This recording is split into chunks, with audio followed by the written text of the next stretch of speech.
Hello guys, तो स्वागत है एक न्यू वीडियो में। तो गाइस, जब कोई रेसलर WWE जैसी किसी बड़ी कंपनी को छोड़ता है तब ये आम बात है कि वो अपने दूसरे ऑप्शन पर ध्यान दे, जैसे कि किसी दूसरी कंपनी में, जैसे कि AEW और इम्पैक्ट रेसलिंग के लिए रेसलिंग करना, या फिर एक बिल्कुल ही नया काम करना जैसे कि एक्टिंग। लेकिन ऐसा भी अक्सर होता है कि अपने WWE टेन्योर के बाद एक रेसलर पूरी तरह से लाइमलाइट से गायब हो जाता है, जैसे कि जब उनका रेसलिंग कैरियर कहीं खो जाता है या जब वो अपने आम जिंदगी में वापस लौटने की कोशिश करे। तो गाइज, आज के इस वीडियो में WWE के 5 रेसलर के बारे में बात करेंगे जो बिल्कुल गायब ही हो गए। तो गाइज, विदाउट वेस्टिंग टाइम चलो वीडियो स्टार्ट करते हैं। Number 1, mister Kennedy / mister Anderson. Guys, 2009 में WWE का मिस्टर कैनेडी को निकालना काफी कंट्रोवर्शियल टॉपिक था, लेकिन कैनेडी को मिस्टर एंडरसन के नाम से इम्पैक्ट रेसलिंग में काफी सफलता मिली, जहां वो 2 बार वर्ल्ड चैंपियन भी बने। लेकिन इतनी सफलता के बाद भी उन्हें इम्पैक्ट रेसलिंग से बुरे टर्म्स पर निकलना पड़ा, क्योंकि ऐसा माना जाता है कि मिस्टर एंडरसन एक सरप्राइज ड्रग टेस्ट में फेल हो गए थे और इम्पैक्ट से निकलने के बाद से वो रेसलिंग इंडस्ट्री में ज्यादा नहीं दिखे हैं। इम्पैक्ट से निकलने के बाद एंडरसन ने इंडिपेंडेंट सीन और NWA के लिए काम किया, लेकिन अब लोगों को उनमें पहले जैसी दिलचस्पी नहीं है। ऐसा लगता है जैसे एक इन रिंग रेसलर के तौर पर कैनेडी के पास कुछ ही दिन बचे हैं, क्योंकि अब वो कहीं कहीं रेसलिंग करते हुए दिखते हैं और ज्यादातर अपने रेसलिंग स्कूल द एकेडमी में फ्यूचर रेसलर को ट्रेनिंग देते हैं। चलो बात करते हैं नंबर 2,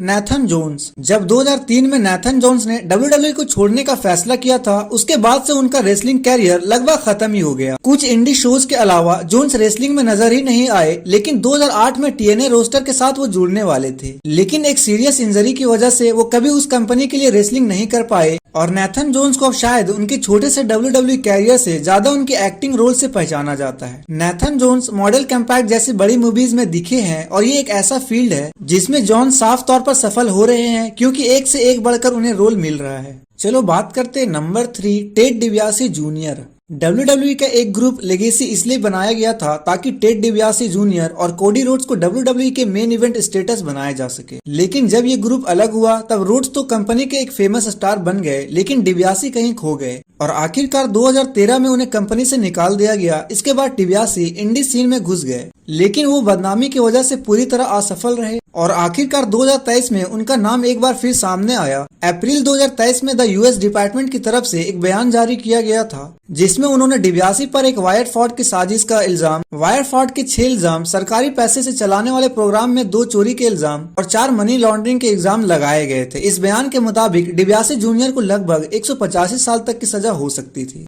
अब बात करते हैं number 4, hardcore Holi. Hardcore Holi को WWE टीवी प्रोग्राम पर फैंस ने कई एराज तक देखा है। वो हमें new generation, attitude, ruthless aggression और PG एरा में भी दिखे, और ये कुछ ऐसा है जो हमेशा होली के नाम के साथ जुड़ेगा। होली को 2009 में रिलीज कर दिया गया, जिसके बाद WWE में उनका 15 साल का कैरियर खत्म ही हो गया। हॉली ने इसके बाद भी रेसलिंग जारी रखी और ज्यादातर वो इंडिपेंडेंस प्रमोशन में ही नजर आए, जिसकी वजह से WWE में उनके कैरियर के बाद हॉली को ज्यादा तरक्की नहीं हुई। हाल ही के सालों में होली ने रेसलिंग में अपने कदम पीछे किए हैं। अब वो कार्ड के लिए अपने जुनून पर ज्यादा ध्यान देते हैं और 2013 में उन्होंने हार्डकोर ट्रूथ नाम से अपनी ऑटोबायोग्राफी भी पब्लिश करी थी। 2018 में हॉली स्टीव ऑस्टिन शो नाम के पॉडकास्ट पर भी नजर आए, जहां उन्होंने अपने कैरियर के बारे में बात करी और ये बताया कि इतनी उम्र होने के बावजूद भी वो काफी अच्छा महसूस करते हैं। चलो बात करते हैं नंबर 5, मैसन रायन। ज्यादातर WWE के फैंस मैसन रायन का बटिस्टा 2.0 कहते हैं और ये शर्म की बात है कि उनका WWE कैरियर प्लान के मुताबिक नहीं गया, क्योंकि रायन हमेशा रिंग में और बेहतर बनने के लिए मेहनत करते थे। जब वो WWE से निकले